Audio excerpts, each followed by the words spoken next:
Everybody, it's Bill with Franklin Loan Center, and I'm sure many of you have heard this morning that Fitch has downgraded the U.S. debt, right? So Fitch is like the big, it's like FICO, but they are, I guess, probably less objective and maybe even political. But it's one of these things that I just feel like is the most obvious thing ever, right? Like, what took them so long? And I don't take this lightly, right? Because the last thing we want to think about is the U.S. not like defaulting on their debt or really going down. That is not. I mean, it would be catastrophic if the U.S. did that. But when you look at it, the one thing that I saw over and over again as I looked through different articles and actually read through as much as I could on the actual Fitch release, it talked about an erosion of governance, right? And so, of course, like god-awful leadership that couldn't give a rip about the budget and just spending wildly. So I went and just found a quick, easy. It took me 2 minutes to find this. This is the straight from the Congressional Budget Office, and it's just, I mean, I kind of have it zoomed in here, but it's basically showing like revenues versus outlays from our government, and it shows a whole chart of a bunch of years. But I put the last 4 on here, and you can see, I mean, and keep in mind that, so these are all shown in thousands.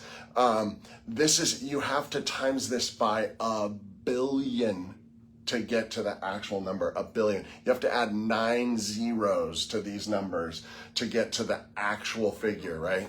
But nonetheless, you can see that like the outlay, here's $1 trillion deficit.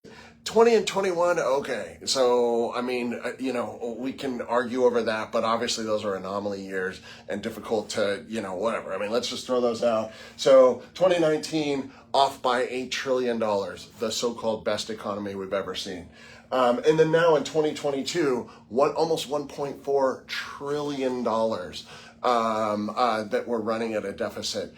And does anyone want to scratch their head and wonder why Fitch would downgrade?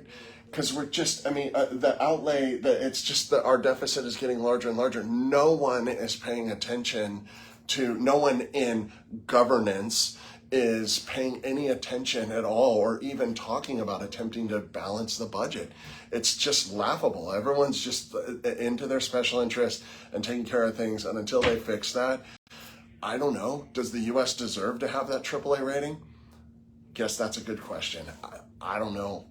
I don't know if anybody else does, but I think I'm in the credit business, and if I see someone that's got a track record like this, we're not excited about lending them money. So anyway, I just wanted to kind of point out the obvious here. I don't think you need to be, some sort of like really great, a PhD in math to just look at these numbers and scratch your head at all about a credit rating change. So that's it. I'm Bill. I'm with Franklin Loan Center, and I'll see y'all next week.